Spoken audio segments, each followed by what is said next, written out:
Salut. Alors dans cette vidéo tu vas apprendre un peu ce qu'est l'activation en gros hacking. L'activation, ça vient juste après la phase d'acquisition.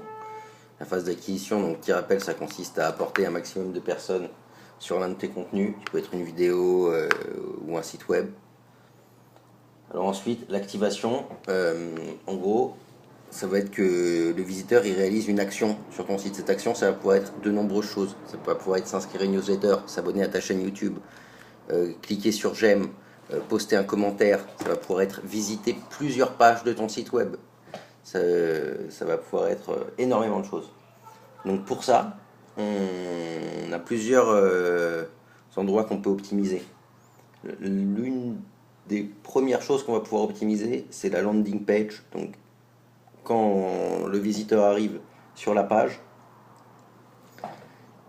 qu'est-ce qu'il voit? Il voit souvent un texte, ou du moins une vidéo, ça peut aussi être ça. Donc en fait c'est un discours de vente. Et ce discours de vente là, on peut l'optimiser pour que l'utilisateur voit mieux les avantages qu'il a à réaliser l'action qu'on souhaite qu'il réalise. Alors il y a un truc tout simple, c'est aussi lui demander de réaliser l'action. Par exemple, c'est pour ça qu'on voit de nombreuses personnes qui demandent de partager leur vidéo, de cliquer sur j'aime.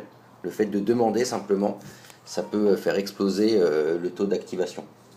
Alors ensuite, on a des tests AB sur les boutons de call to action. Le bouton de call to action, ça va pouvoir être par exemple, alors il y en a qu'on va pouvoir tester et d'autres non. Par exemple, le bouton s'abonner de YouTube, vous n'allez pas pouvoir le passer en bleu. Mais sur votre propre site web, vous allez pouvoir modifier la couleur des boutons, vous allez pouvoir modifier le texte sur les boutons. Est-ce que ça va plutôt être en savoir plus ou s'inscrire? On peut faire du test AB sur Facebook. Si par exemple votre acquisition est fortement basée sur Facebook, vous pouvez tester différents boutons. Il y a un bouton dans la partie supérieure de Facebook qui permet, en fait, quand on clique dessus, de rediriger l'utilisateur vers votre site web. Et à partir de là, vous pouvez choisir ce bouton. Promouvoir, enfin il y a plein de possibilités, et là vous pouvez faire des tests AB et vous rendre compte par exemple qu'à audience équivalente d'une semaine à l'autre avec tel ou tel bouton vous avez des meilleurs résultats. Alors il y a ça, qu'est-ce qu'il y a d'autre? Il y a bon des autres techniques qui vont être basées pas mal sur le prix, en offrant des choses gratuitement aussi. Ou alors aussi, ça c'est bon, c'est l'un des principaux facteurs. Il y en a un autre qui est basé sur le jeu, en rendant finalement l'activation ludique. Donc soit il faut que ce soit ludique, soit il faut que le visiteur ait l'impression qu'il reçoit gratuitement un truc qui devrait être payant. Et c'est ça qui le pousse à faire l'action. Donc voilà, l'activation c'est hyper important, ça sert à rien d'avoir une audience gigantesque si on n'arrive pas à l'activer.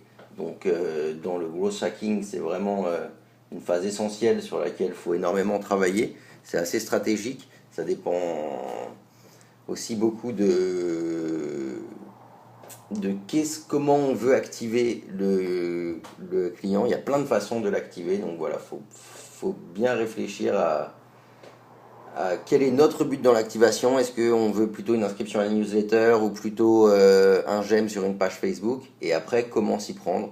Donc voilà, dans l'activation, il y a ces deux leviers. Alors l'activation, c'est étroitement lié avec la prochaine vidéo qui va venir, qui est basée sur la rétention. Parce qu'en fait, souvent, l'activation, c'est dans un but de rétention. Et c'est même quasiment pas systématique, mais dans le gros hacking, c'est sur ça qu'on va se concentrer. Même s'il n'y a pas que ça. Par exemple, si vous avez un site e-commerce, moi j'estime qu'une activation, c'est déjà si le visiteur a vu plusieurs produits, c'est aussi une forme d'activation. Il n'y a pas que s'il a acheté le produit. Enfin voilà, et même s'il l'a mis déjà dans son panier, c'est une forme d'activation. Après, on va pouvoir le réactiver avec du retargeting.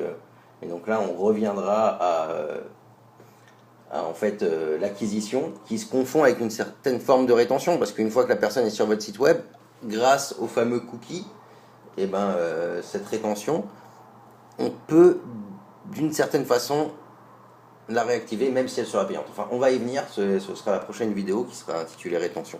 Allez, peut-être à bientôt.